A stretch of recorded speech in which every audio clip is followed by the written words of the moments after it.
Ahoy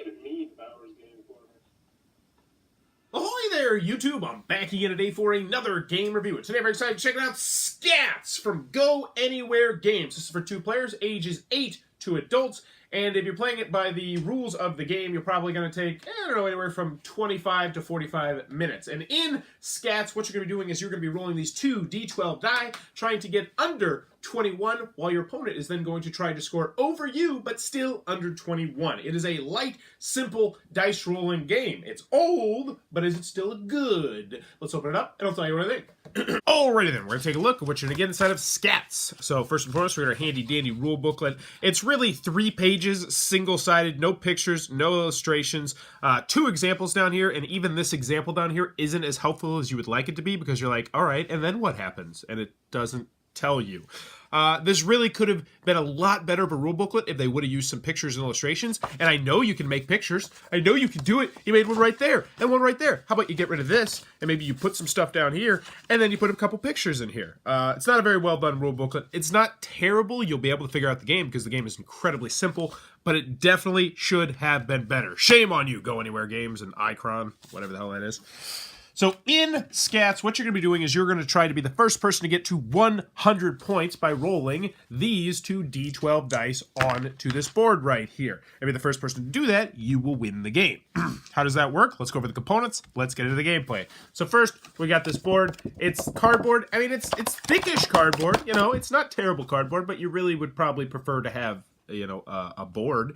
But hey, whatever. On there's going to be some special spots, and these special spots will give you extra bonus points if you land on it. So all 4 of the suits, the spade, the club, the diamond, the heart, if you land your dice on there, then you get to add 1 or 11 to your die roll. If you land on the 1, 2, 3, or 4, then you get to add 1, 2, 3, or 4 to your die roll. So this roll right here would be 12 plus 3, so 15, 19, 23, which would actually be a bust, and I'll explain that when we go over the rules. The 4 Scatz circles, this is where if you put them in there, then it's just those numbers, 12 and 6. Now, if you land anywhere else, so let's say you land over here on the corner, or let's say you land off here on the board, your turn is instantly over. So you roll like this, and that happens, they run off the board, your turn is immediately over. Fun turn for you, I know. Next, we have the score pad right here, which is annoyingly single-sided. Also, they tell you to use 2 score pads, 1 per person, but realistically, you can just put somebody's name here, and you'll be just fine. That's what we did. There's a pro tip, a pro Scatz tip. I also like the fact that it doesn't actually have the name of Scatz up here. It just has the name of the game company, which I find humorous for some particular reason.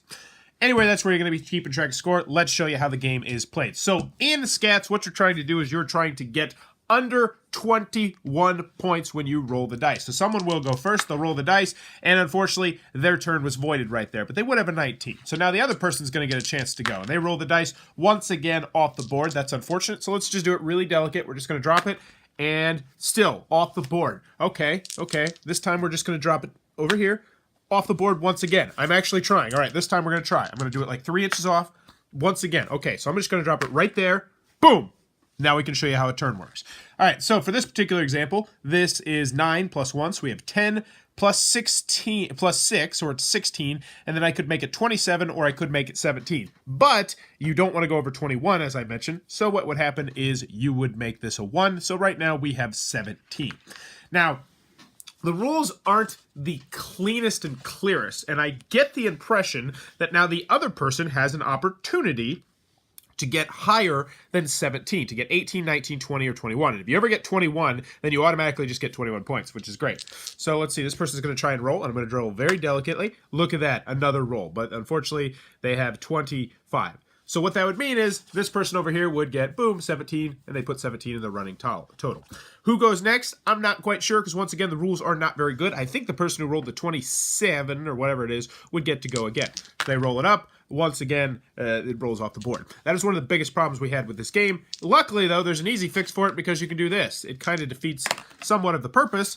Also, then you have to worry about stuff like this because you're like, all right, fine. Finally, we got a result. But you're like, oh, no, look at that 2. That 2 is not touching anything, which means technically that still does not count.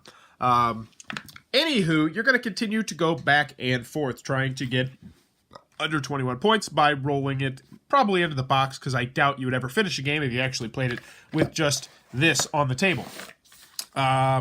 You continue to do that until someone gets to 100, at which point they will be the winner of Scatz. You'll put Scatz away, and you will never play it again. And that, in a nutshell, is how the game is played.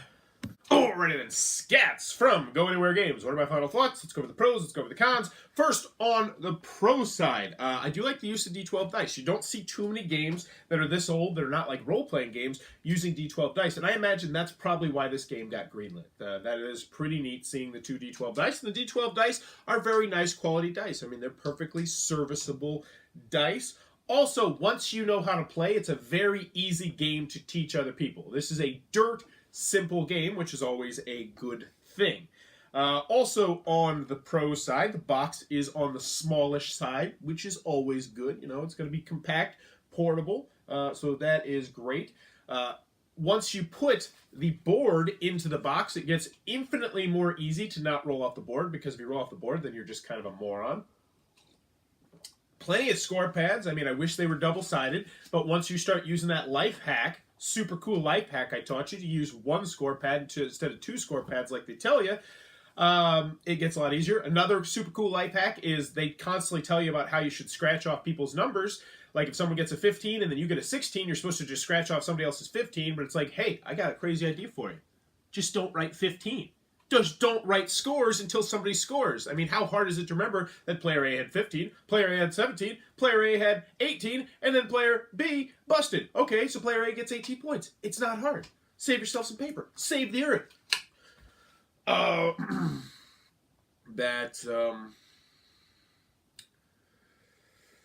Be good kindling for fire. I mean, the box is pretty thick and sturdy, so if you were in a pinch and you really needed to start a fire with board games that were in your basement or wherever you keep them, I think this would be a decent fire starter, because you're going to get a lot of paper here. You can use kind of the kindling. The box, you know, you could kind of set it up top like this. Yeah, I think this would actually work pretty well. Yeah, so the box kind of locks in itself right there.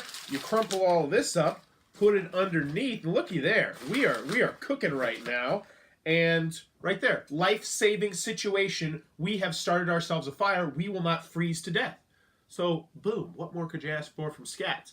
Oh, I know. How about a decent game? Moving on to the cons, Scatz is, I don't want to say it's terrible.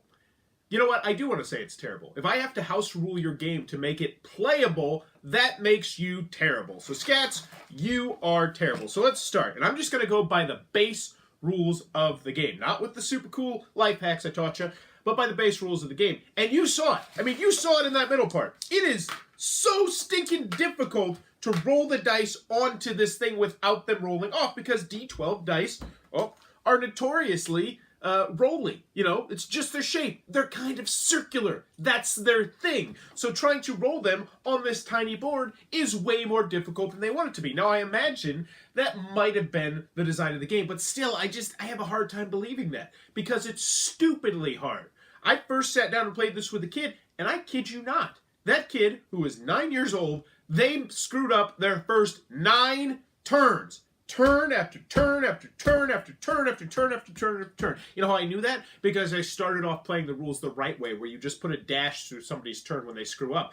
And after a while, I was like, this is dumb. Why am I putting dashes here? Why are you not having fun? Because we can't roll it. And I will say in those 9 turns, I probably got it on there 2 or 3 times, I think. So it's not that easy for adults either. Like, you could just put it like 2 inches above, and it still rolls all over the place. So yeah. So what you're obviously going to do is you're going to put it in the box. But then once you get to that, it's complete luck. I mean, yeah, you can say, oh, I'm going to try and hit the circles. And it's like, what's the point of trying to hit the circles? Because you don't know what you're going to roll. What's the point of trying to hit, you know, I guess the suits are the best thing to hit. The suits are the best thing to hit because they can add 11 or 1. But still, it's such a crappy game. It is such a crappy game. Now, once you put the board into the box, it becomes a poor to okay game. So once you house rule the game, it becomes poor to okay. But that's not what you want. That's not a game you want in your life. If the best thing I can say about this game is it has 2 cool D12 dice and it's good for starting a fire, that's not really the kind of thing people want to slap on their box, is it? Well, I don't know. I think that'd actually be kind of funny on a box. But in the end, no, Scatz, this is one that you can forget. You probably didn't even know about it. I have just told you about Scatz, and now forget about it. Forget about it, because it's not a good game. It is not good. It's not well designed. Components are lackluster. The rules should have been better. Yeah, cool. You got a cool logo. Hey, let's put it here and let's put it there. Let's make it the whole freaking front page instead of actually putting some pictures and examples. Oh, and the example I talked about here, it's a super annoying example. I'm going to give it to you. Player 1 rolls a combination of 15. Player 2 now rolls a combination of, he must now roll a combination over 15 and 21. If player 2 beats player 1's score, then player 2 rolls again, and player 1 now rolls to beat player 2's second roll. Then what happens if they beat that? Is it over? Is it like, okay, you beat my score, I have one more chance to beat your score? Or is it the kind of thing where if I get 15 and then you get 16, do I have a chance to get 17? And do you have a chance to get 18 and then 19 and then 20? Does it stop right there? That situation only happened once or twice the 3 times I played this game, but still, you need to put that in your rules instead of your stupid picture. I just get the impression that someone greenlit this game because A, it has casino in the title, a casino game, and B, it has D12 dice, and back then I imagine people saw D12 dice, they're like, what in the world? Oh my god, these are incredible! There's 12 numbers! It's like rolling 2d6! Yeah, it's not very good. So, Scatz, you've probably lived your entire life not playing this. Carry on.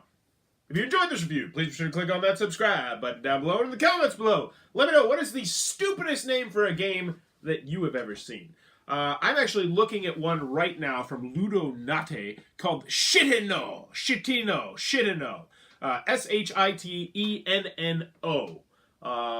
No idea what the game is about. It's still in its plastic. It was something that I just randomly picked up. Also, I just played one at game night. Matanahe. I just hate when game companies make their game needlessly complicated or something that doesn't mean anything to 99.9% of the people. I'll give an example. Matanahe, I think, is a bad one because it's difficult to spell. Viceroy, on the other hand, from Mayday Games, I think it's not a good name, but it's also easy to spell, which I give it a pass. Shiteno. How do you spell Shiteno? Shiteno. Is it 2 N's? Is there an A? A U? It's dumb. So, come on, game companies. Step up your naming. Let me know in the comments below what's a bad name that you know of a game. And as always, thanks for your time, YouTube.